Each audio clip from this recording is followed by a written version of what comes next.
بسم اللہ الرحمن الرحیم۔ اللہ کے نام سے شروع جو بہت مہربان رحمت والا۔ صلی اللہ علی النبی الامی و آلہ صلی اللہ علیہ وسلم، صلاۃ و سلاما علیک یا رسول اللہ۔ اے رضا، ہر کام کا ایک وقت ہے، دل کو بھی آرام ہو ہی جائے گا۔ اجمیر شریف میں اعلیٰ حضرت کا خطاب بیان۔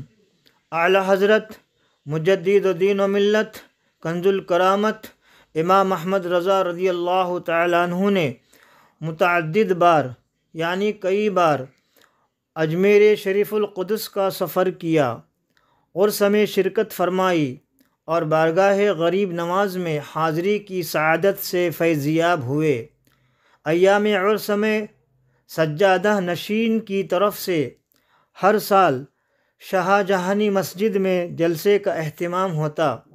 باہر سے آئے ہوئے خطبائی مقررین سلطان الہند کے فضائل و مناقب بیان فرماتے۔ اعلیٰ حضرت میدان قرطاس و قلم کے شہ سوار تھے۔ فن خطابت و تقریر سے کوئی بہت زیادہ لگاؤ نہیں تھا، لیکن مخصوص موقع پر علم و حکمت کے دہارے کو فن تقریر کی سمت بھی موڑ دیتے تو ایک بار پھر سامعین یہ کہنے پر مجبور ہو جاتے، ملک سخن کی شاہی تم کو رضا مسلم، جس سمت آ گئے ہوں سکے بٹھا دیے ہے۔ لہٰذا آپ جب بھی اجمیر القدس گئے، سجادہ نشین نے کرسی خطابت پر جلوہ گر ہونے کی درخواست کی اور آپ نے سلطان الہند کی غلامی کا ثبوت دیا، گھنٹوں تقریر فرمائی اور حضور غریب نواز رضی اللہ تعالیٰ عنہ کے فضائل و مناقب، سیرت و سوانح پر خصوصی خطاب فرمایا۔ علامہ نور احمد قادری لکھتے ہیں، اعلیٰ حضرت کا اکثر سلطان الہند خواجہ غریب نواز معین الدین چشتی رضی اللہ تعالیٰ عنہ کی خانقاہ میں عرس غریب نواز کے موقع پر جانا ہوا کرتا تھا، اور اس وعظ کا اہتمام خود خانقاہ شریف کے دیوان صاحب کیا کرتے تھے، جس میں علمائی فضلائی دور دور سے آ کر وعظ سننے کے لیے شرکت کرتے۔ بعض دفعہ دکن حکمران نظام دکن میر محبوب علی خان اور میر عثمان علی خان بھی اس وعظ میں شریک ہوتے رہے۔ اعلیٰ حضرت کا وعظ سننے کے لیے بے شمار خلقت وہاں ہوا کرتی تھی۔ حوالہ معارف رضا صفحہ 155۔ اجمیر شریف کا سفر اور ایک قابل ذکر ظہور کرامت۔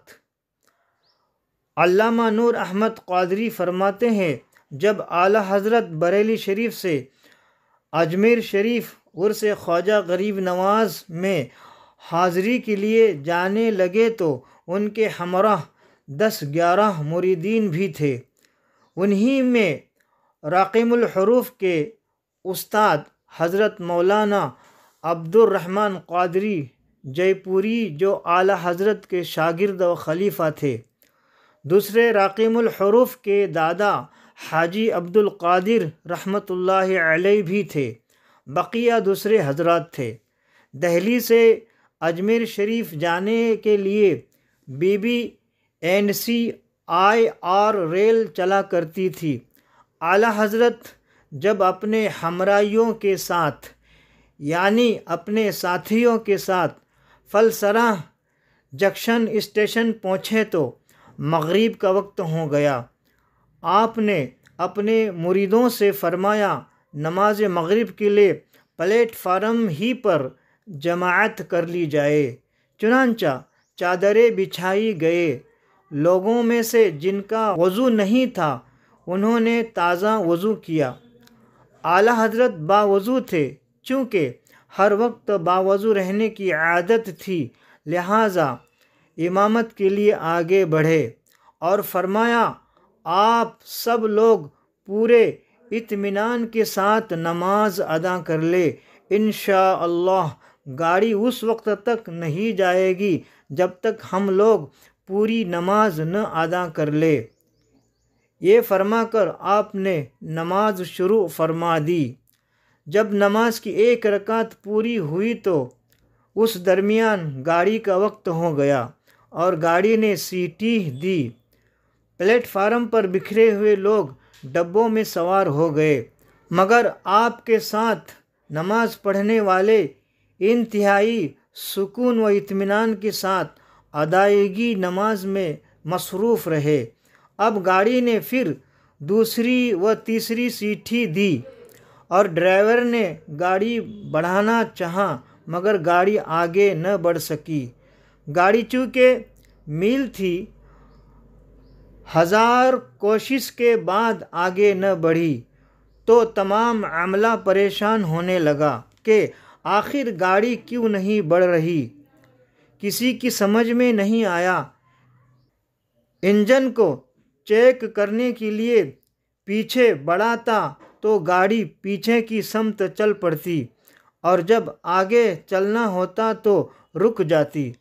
آخر اتنے میں اسٹیشن ماسٹر جو انگریز تھا اپنے کمرے سے باہر نکل کر آیا اور کہا کہ انجن گاڑی سے کاٹ کر دیکھو چلتا ہے یا نہیں، یعنی الگ کر کے دیکھو چلتا ہے یا نہیں۔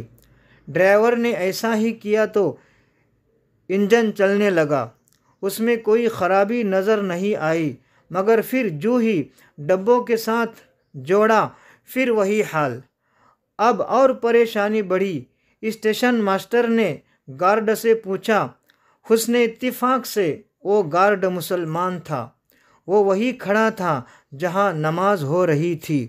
گارڈ نے بتایا کہ سمجھ میں یہ آتا ہے کہ یہ بزرگ جو نماز پڑھ رہے ہیں کوئی بہت بڑے اللہ کے ولی ہے، گاڑی ان کی وجہ سے نہیں چل پا رہی ہے، اور جب تک یہ بزرگ اور ان کی جماعت نماز نہیں ادا کر لیتی یہ گاڑی مشکل ہی ہے کہ چلے۔